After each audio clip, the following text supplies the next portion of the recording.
ఓం నమః శివాయ. ఓం నమో నారాయణాయ. ఓం కర్మ నివారణ నరదృష్టి నివారణ కాళభైరవాయ నమో నమః.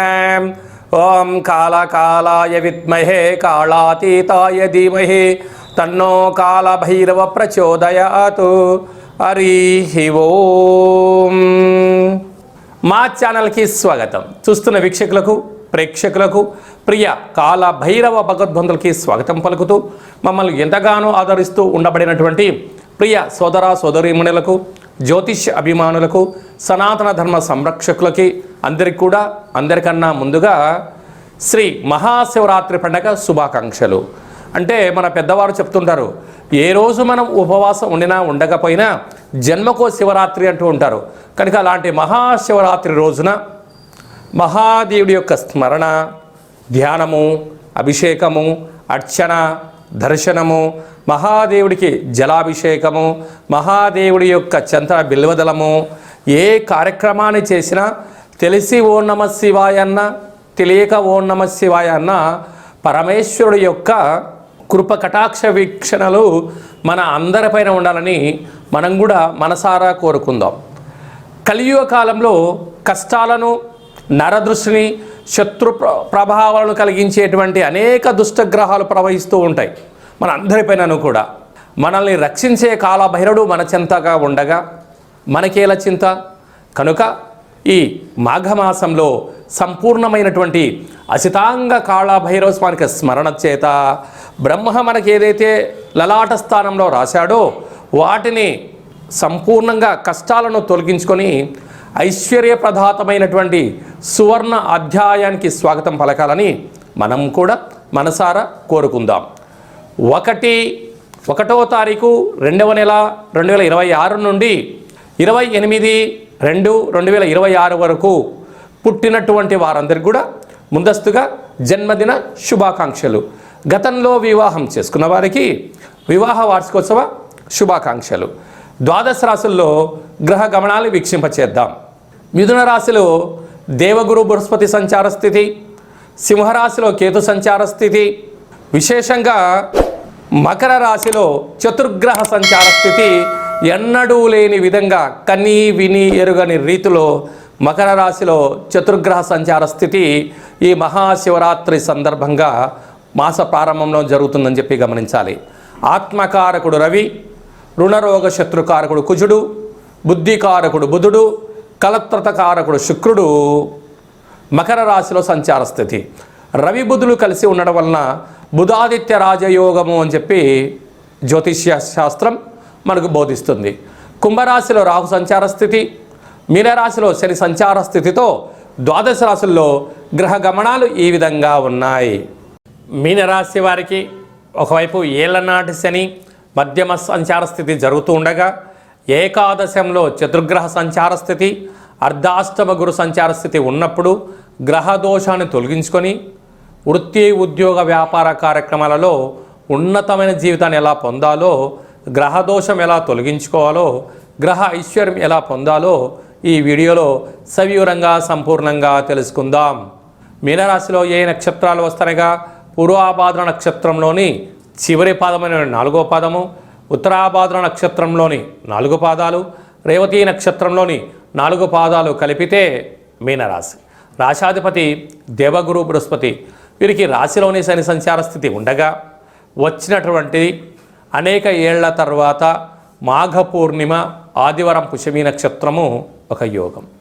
ఎందుకనగా శని భగవానుని యొక్క తండ్రి సూర్యభగవానుడు. సూర్యభగవానుని యొక్క కృపకటాక్ష వీక్షణ శ్వేతార్కము, అంటే అర్కమూనగా తెల్లజిల్లేడు. తెల్లజిల్లేడు వృక్ష ప్రదక్షిణ, అక్కడ నారికేల దీపము, అక్కడ వీలైతే ఒక 27 సార్లు ప్రదక్షిణ, అక్కడ అటుకులు, చక్కెర, బెల్లం నీళ్ళను అక్కడ పెట్టగలిగినట్లయితే చీమలు, పశుపక్షాదులను తిని వారికి ఉండబడే దోషం తొలగిపోతుంది. అలాగనే ఆ తెల్లజిల్లెడు యొక్క వృక్షం యొక్క ఏరును తెచ్చి గృహంలో సింధూరం పూసి లక్ష్మీ గణపతి హోమాన్ని చేసుకొని గృహంలో ఉంచినట్లయితే వాస్తు, నరదృష్టి, శత్రు ప్రభావాలు తొలగిపోతాయి. మహాశివరాత్రి సందర్భంగా మహాదేవుడికి శనగపప్పుతో కూడుకున్నటువంటి నీటితో అభిషేకం చేయడం, చక్కెర రసంతో అభిషేకం చేయడము, అలాగనే పసుపు రంగు కలిగినటువంటి చామంతులతో, పసుపు రంగు వస్త్రాలతో అమ్మవారికి అలంకారము, పసుపు నీటితో కలిగిన నీటితో మహాదేవుడికి రుద్రాభిషేకం చేసుకోవడం వలన సకాలమైన జాతకంలో గ్రహ దోషాలు తొలగిపోతాయని చెప్పి గమనించగలగాలి. ఏకాదశ స్థానంలో ఎన్నడూ లేనటువంటి విధంగా ఆత్మకారకుడు రవి, రుణరోగ శత్రుకారకుడు కుజుడు, బుద్ధికారకుడు బుధుడు, కలత్రకారకుడు శుక్రుడు సంచారం చేయడం వలన వీళ్ళకి పట్టిందల్లా బంగారం అయ్యే సమయం ఆసన్నమైంది. ఈ సమయం చాలా అరుదుగా ఉంటుంది. ఈ సమయాన్ని సద్వినియోగపరచుకోగలిగితే స్థిరాస్తులు, చరాస్తులు, గృహాలు, వాహనాలు, ఉద్యోగము, ప్రమోషను, సువర్ణపు ఆభరణాలు, షేర్లు కలిసి వచ్చేటువంటి అవకాశం ఉంది. కారణం ఏమిటి? ఇప్పటికే ఏళ్లనాటి శని చేత గత 3.5 సంవత్సరంగా జీవితం బోధపడింది. ఏమి చేయొచ్చు, ఏమి చేయకూడదు, ఏం ఆచరిస్తే జీవితాన్ని ఒక మెట్టు ఎక్కుతాము అనేటువంటి ఆచరింపజేయడం. కనుక భగవద్ధ్యానము, ఆత్మస్థైర్యము, మనోధైర్యము, సత్ప్రవర్తన చేత భగవంతుడి యొక్క ఆరాధన చేయగలిగినట్లయితే సకల దోషాలు తొలగిపోతాయి. వ్యయంలో రాహు భగవానుడు ఉండడం వల్ల దయచేసి అప్పులు ఇవ్వద్దు, అప్పులు కూడా తెచ్చుకోవద్దు. దీనివల్ల శిరోభారము, వెన్నెముక లాంటి సమస్యలు, దీర్ఘకాలికమైన సమస్యలు, బాడీలో అనేక రకాలమైనటువంటి నరాల బలహీనత, మోకాళ్ళు, అరికాళ్ళలో తిమ్మిర్లు, అనేక రకాల వ్యాధులకు నిద్రలేని రాత్రులు గడిపే పరిస్థితి చాలా అధికంగా ఉంటుంది. కనుక సకాలంలో తిండి, సకాలంలో నిద్ర, సత్ప్రవర్తన, దేవతారాధన, నిత్య సూర్య నమస్కారం, తెల్లజిల్లడి వృక్ష యొక్క దీపం మీకు ఐశ్వర్యాన్ని కలిగిస్తుంది. సినిమా నటీనటులు, యూట్యూబ్, వాట్సాప్, ఫేస్బుక్ క్రియేటివ్ రంగాలుగా ఉండబడిన వారు, హాస్య నటులు, సాఫ్ట్వేర్ ఉద్యోగస్తులు, హార్డ్వేర్ ఉద్యోగస్తులు, వ్యవసాయ సోదరీమణులకు అందరికీ కూడా నిత్య దేవతారాధన, సత్ప్రవర్తన అవసరం అని చెప్పి గుర్తు పెట్టుకోగలగాలి. ఈ ఫిబ్రవరి మాసంలో మరియు మాఘమాసంలో ముఖ్యమైనటువంటి పండుగల గురించి క్లుప్తంగా, సవివరంగా, సంపూర్ణంగా మనం తెలుసుకుందాం. మనకు 1వ తారీఖు ఫిబ్రవరి నెల 2026వ సంవత్సరము ఆదివారం, మాఘ పూర్ణిమ, అందులో పుష్యమీ నక్షత్రం.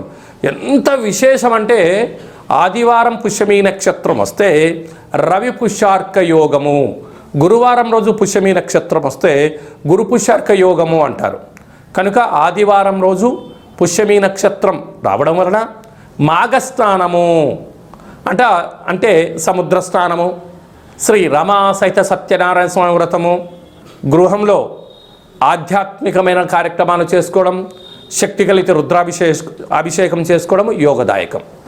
ఆదివారం రోజు పూర్ణిమతో కూడుకున్న పుష్యమీ నక్షత్రం అవ్వడం వలన పుష్యమీ నక్షత్రాధిపతి శని భగవానుడు కర్కాటక రాశిలో ఉంటుంది.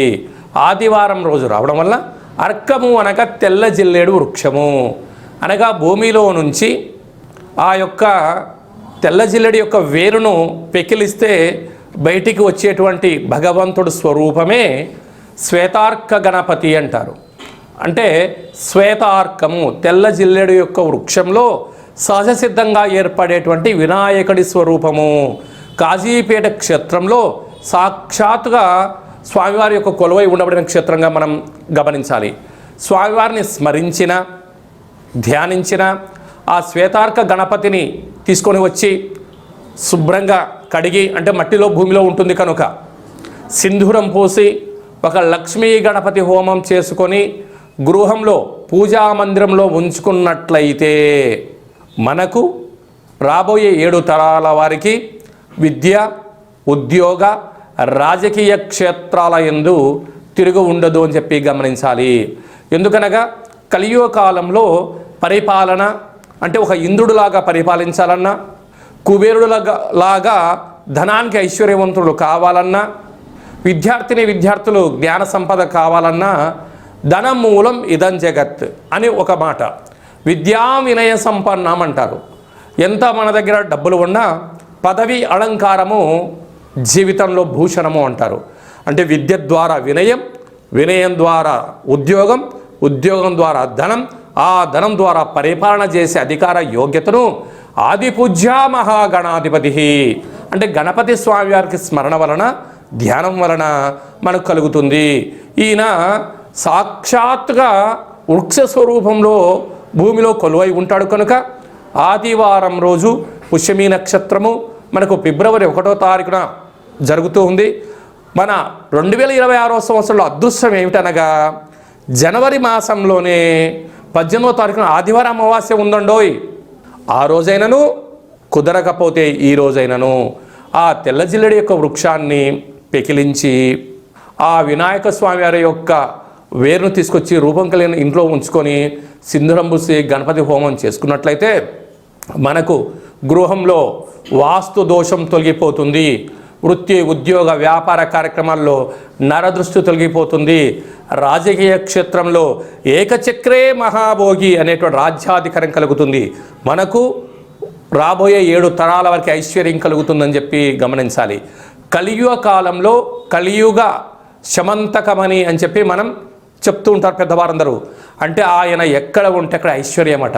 అష్ట కష్టాలు పటాపంచలైపోయి అష్ట ఐశ్వర్యాలు మన గృహానికి ఎత్తుకులాడుకుంటూ వస్తాయంట.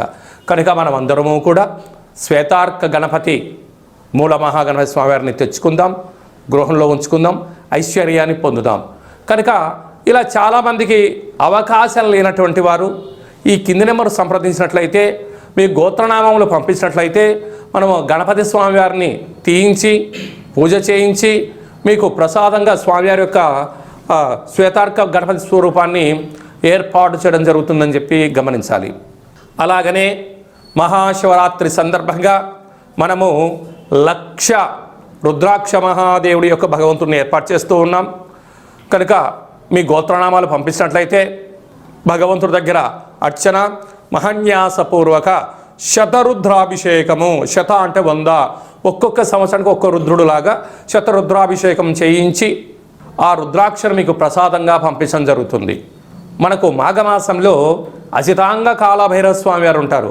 ఈయనను మెడలో ధరించడం వలన నరదృష్టి, శత్రు ప్రభావాలు తొలగి, అనారోగ్యం తొలగి, జాతకంలో కుజదోషం, సర్పదోషం లాంటివి తొలగి, జాతకంలో ఏళ్ళనాటి శని, అష్టమస్థాన శని, అర్ధాష్టమ శని దోషాలు తొలగి, బృహస్పతి యొక్క కృప కటాక్ష వీక్షణ వలన సంపూర్ణ ఆయురారోగ్యాలు కలుగుతాయని చెప్పి గమనించాలి. కనుక మహాశివరాత్రి సందర్భంగా ఇలాంటి మహోన్నతమైన కార్యక్రమాలు ఏర్పాటు చేయడం జరిగింది. మీ గోత్రనామాలు ఈ కింద నెంబర్కి వాట్సాప్ ద్వారా పంపించి సంప్రదించి ప్రసాదాన్ని స్వీకరించి మెడలో ధరించడం వలన అఖండ ఆయురారోగ్యాలు కలుగుతాయని చెప్పి గమనించాలి. అలాగనే మీ వ్యక్తిగత జాతకం తెలుసుకోవాలనుకుంటున్నారా? మీ యొక్క పేరు, పుట్టినటువంటి తేదీ, నెల, సంవత్సరం, సమయం రాసి మీరు వాట్సాప్లో పంపించగలిగినట్లయితే 100 సంవత్సరాల జాతకాన్ని రాసి పంపించి మీరు పుట్టినప్పుడు గ్రహ గమనాలు ఎలా ఉన్నాయి, ప్రస్తుతం ఎలా ఉంటున్నాయి, భవిష్యత్తులో ఎలా ఉండబోతున్నాయో సవివరంగా సంపూర్ణంగా తెలియజేయడం జరుగుతుంది. అలాగని చాలామందికి పెద్దవారికి డేట్ ఆఫ్ బర్త్లు లేనటువంటి వారికి మీ పేరు యొక్క మొదటి అక్షరాన్ని అనుసరిస్తూ రాశిని తెలియచేస్తూ రాశి యొక్క స్థితిగతులు చెప్తూ కాళభైరవ ఉపాసన చేత రమణ శాస్త్రం ద్వారా భూత భవిష్యత్ వర్తమానాన్ని తెలియజేయడం జరుగుతుంది. కనుక ఈ కింది నెంబర్ని వాట్సాప్ ద్వారా, కాల్ ద్వారా కానీ ఫోన్ ద్వారా కానీ అపాయింట్మెంట్ తీసుకొని సంప్రదించగలరు. జీవితాన్ని తెలుసుకుందాం, రాబోయే కాలంలో అష్ట కష్టాలు తొలగించుకుందాం, అష్టైశ్వర్య ప్రాప్తిని పొందుదామని చెప్పి చిన్న విన్నపం. అందరికీ మహాశివరాత్రి యొక్క శుభాకాంక్షలు. మహాదేవుడి యొక్క ఆశీస్సుల వలన నిండు నూరేళ్ల ఆయుర ఆరోగ్యాలని ప్రసాదించాలని మనం కూడా మనసారా కోరుకుందాం. నమస్తే అస్తు భగవన్ విశ్వేశ్వరాయ మహాదేవాయ త్రయంబకాయ త్రిపురాంతకాయ త్రికాగ్నికాలాయ కాలాగ్నిరుద్రాయ నీలకంఠాయ మృత్యుంజయాయ సర్వేశ్వరాయ సదాశివాయ శ్రీమన్మన్మహాదేవాయ నమో నమః. హరి ఓం. శతమానం భవతి శతాయు పురుష సతేంద్రియ ఆయుష్యేవేంద్రియే ప్రతిష్టతి. ధనం ధాన్యం బహుపుత్రలాభం శత సంవత్సరం దీర్ఘమాయు. సర్వే జనా సుఖినో భవంతు, లోకా సమస్తా సుఖినో భవంతు. సర్వం శివార్పణమస్తు. హరి ఓం. ఈ వీడియో మీకు నచ్చినట్లయితే లైక్ చేయండి, షేర్ చేయండి, మా ఛానల్ని సబ్స్క్రైబ్ చేసుకోండి. ఆధ్యాత్మికమైన భక్తి సమాచారాన్ని అందరికన్నా ముందుగా మీరు తెలుసుకోవాలి అనుకుంటున్నట్లయితే ఆల్ అనే బటన్ని టచ్ చేసి గంట బెల్లును కూడా టచ్ చేసి ఈ భక్తి సమాచారాన్ని భగవద్బంధువులకు, మిత్రులకు, స్నేహితులకు చేరవేసి హిందూ ధర్మాన్ని కాపాడండి.